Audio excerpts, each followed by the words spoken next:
1 Peter 4th chapter 3rd verse. మనము పోకిరి చేష్టలు, దురాశలు, మద్యపానము, అల్లరితో కూడిన ఆటపాటలు, త్రాగుబోతుల విందులు, చేయదగని విగ్రహ పూజలు మొదలైన వాటి యందు నడుచుకొనుచు అన్యజనుల ఇష్టము నెరవేర్చుచుండుటకు గతించిన కాలమే చాలు. చాలు అంటున్నాడు చూడండి, ఎంత ఎంత sweet. It sound so sweet. చాలు, ఇంకా ఇన్నఫ్ ఈజ్ ఇన్నఫ్. పోకిరి చేష్టలు ఎందుకు నీకు? దేవునితో నడిచే నీకు. అల్లరితో కూడిన ఆటపాటలు ఎందుకు? త్రాగుబోతుల విందెందుకు? మద్యపానం, దురాశలు, ఇవన్నీ కూడా దేవునికి అయిష్టమైన కార్యాలు. మనము వదిలేయాలి.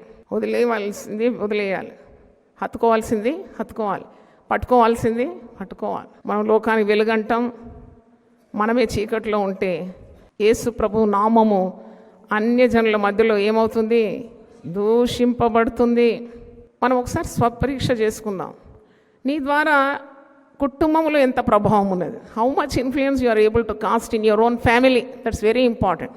మనం చాలా మటుకు చాలా కార్యాలు చేస్తాం, కానీ మన సొంత వారిని మనం ఇన్ఫ్లుయెన్స్ చేయలేకపోతాం. అది పెద్ద ఓటమిగానే భావించాలి. ప్రభు దగ్గర ఏడవాలి, కన్నీరు గార్చి ప్రార్థించి ఒప్పుకుంటే దేవుడు చాలా గొప్ప దేవుడు కదా. Is a mighty God. Hallelujah. మనకేం వేషధారణ అవసరం లేదు కనుక కొన్ని కార్యాల్లో మనకు దిద్దుబాటు చాలా అవసరం.